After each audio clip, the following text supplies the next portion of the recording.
राजस्थान की वीर प्रसूता धरती पर कई वीर योद्धाओं ने जन्म लिया। एक ऐसा शासक जिसने लगभग अपने जीवन काल में अपने क्षेत्र की सीमा का सर्वाधिक विस्तार किया। बात है 5 सितंबर 1511 की। जोधपुर के राजा राव गंगाजी राठौड़ और रानी पद्मावती मणिका देवी के महल में किलकारियों के साथ जोधपुर के किले में राव मालदेव का जन्म होता है। राव गंगा अफीम का बहुत अधिक सेवन करने लगे और मारवाड़ की सीमा घटकर सिर्फ जोधपुर और सोजत पाली तक ही रही। अपने पिता का अफीम का सेवन राव मालदेव को अटकने लगा और राव मालदेव अपने पिता राव गंगा से कई बार कहते सुनते। एक बार राव मालदेव ने राव गंगा से अनचाही बात कह दी, जिससे राव गंगा ने नशे में महल की खिड़की से गिरकर आत्महत्या कर ली। इतिहास में इस घटना से मालदेव को पितृहंता या पिता की हत्या करने वाला शासक बताया गया है। मालदेव इस घटना से इतना विचलित हो गए थे, ना तो गंगा जी के अंतिम संस्कार में वो शामिल हो सके और ना ही 2 साल तक वो जोधपुर आए। 9 मई 1532 को राव मालदेव जोधपुर के सिंहासन पर आखिरकार अपना परचम लहराकर राजा बन ही जाते हैं। मालदेव का विवाह वंश परंपरा से शत्रु चले आ रहे जैसलमेर के राव लूणकरण की पुत्री उमादे के साथ हुआ, किंतु सफल ना हो सका और विवाह की पहली रात ही राव मालदेव और उमादे में अनबन हो गई। राजस्थान के इतिहास में उमादे को रूठी रानी के नाम से जाना जाता है। उसके अपने रूठने की भी अलग विशेष बात है। हुआ कुछ यूं कि शादी के बाद राव मालदेव अपने सरदारों व संबंधियों के साथ महफिल में बैठ गए और रानी उमादे उनकी राह देखती देखती थक गई। इस पर रानी ने अपनी एक खास दासी भारमली को राजा को बुलाने भेजा।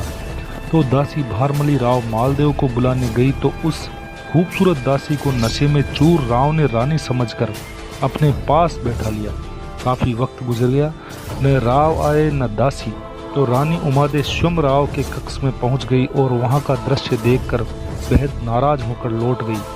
सुबह जब राव का नशा उतरा तो वह बहुत शर्मिंदा हुई और रानी उमादे को मनाने पहुंचे, लेकिन रानी उमादे ने साफ कह दिया कि आप अब मेरे लायक योग्य नहीं रहे। उसके बाद तो रानी ने अपना संपूर्ण जीवन तारागढ़ दुर्ग में व्यतीत किया। कभी नहीं मिली राव मालदेव के प्रारंभिक जीवन की बात करें, जिनके सौभाग्य से बाबर ने मारवाड़ की तरफ अपना रुख नहीं किया। गंगा किनारे की उपजाऊ भूमि छोड़कर केवल जंगली बेर उपजाने वाली मारवाड़ की प्रचंड बालुका राशि की बढ़ने की ओर उसकी इच्छा नहीं हुई। अवसर का लाभ लेकर राव मालदेव ने अपने राज्य को बढ़ाने और उसे सुदृढ़ बनाने पर ध्यान दिया। मारवाड़ की सीमा पर स्थित कई किलों को अपने अधीन कर लिया। जो भी मालदेव के रास्ते में आया, मालदेव ने उसे काट फेंका। उसने नागौर, अजमेर, जालोर, सिवाना, बीकानेर, जो अपने ही कुल की रियासत थी, और बीकानेर के राजा को पाहोबा के युद्ध में मारकर बीकानेर को भी अपने हाथ में ले लिया। संयोग से राव मालदेव को 2 दक्ष सेनापति प्राप्त थे, जेता और कुपा, जिनका नाम वीरता, साहस, पराक्रम और देशभक्ति के लिए मारवाड़ के इतिहास में स्वर्ण अक्षरों में अंकित है। जेता व कुंपा राव मालदेव के परिवार से ही संबंधित थे। मालदेव की आज्ञा से राव कुंपा व राव जेता मेड़ता व अजमेर के शासक वीरमदेव को पराजित कर राज्य छोड़ने को विवश कर दिया था। वीरमदेव भी उस जमाने के सूरवीर योद्धा थे। उन्होंने हिम्मत नहीं हारी और उन्होंने डीडवाना पर कब्जा कर लिया। लेकिन राव जेता व कुंपा ने वीरमदेव को डीडवाना में भी फिर जा घेरा और भयंकर युद्ध के बाद डीडवाना से भी वीरमदेव को निकाल दिया।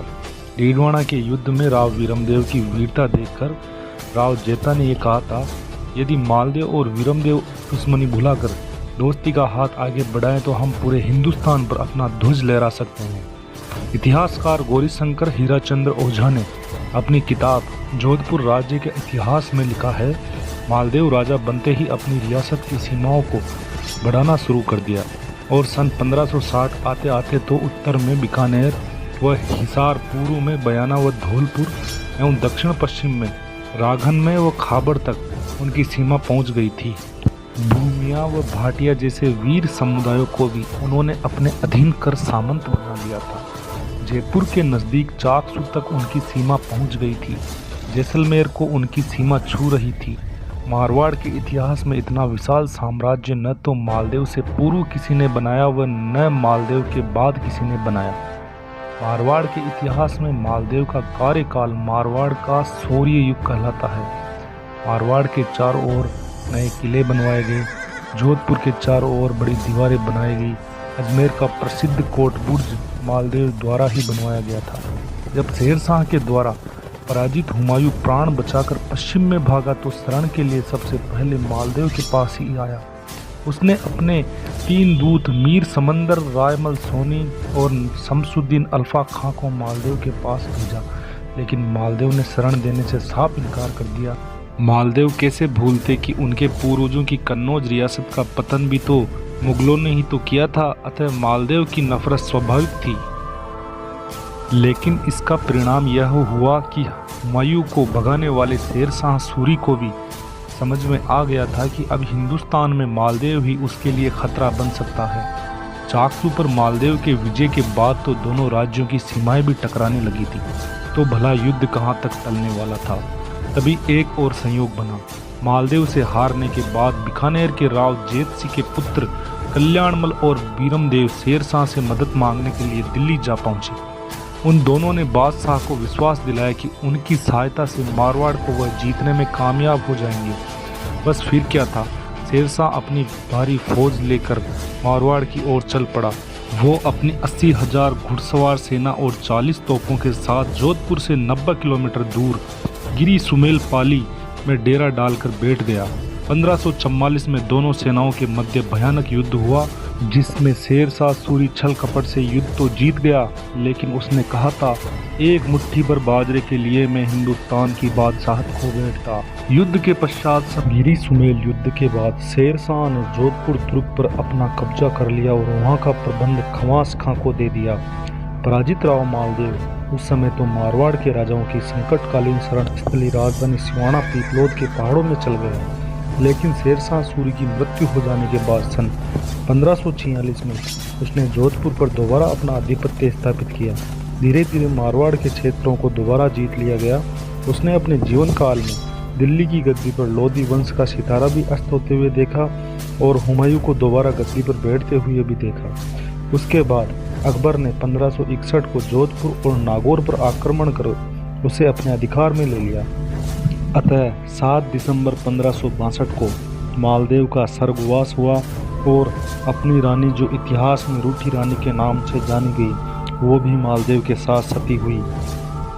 राव मालदेव के कुछ विशेष महत्व व उपलब्धियां इस प्रकार थी कि उनको फारसी इतिहासकारों ने हस्मत वाला राजा यानी शानो शौकत वाला राजा कहा है।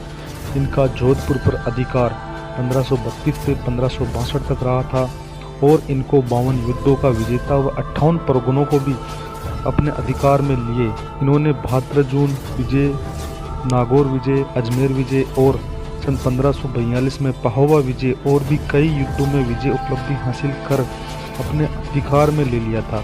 अतः अंत में उसने भी राणा सांगा की तरह अपनी दूसरी रानी के प्रभाव में आकर अपने सुयोग्य लड़के राम के बजाय चंद्रसेन को अपना उत्तराधिकारी बनाया।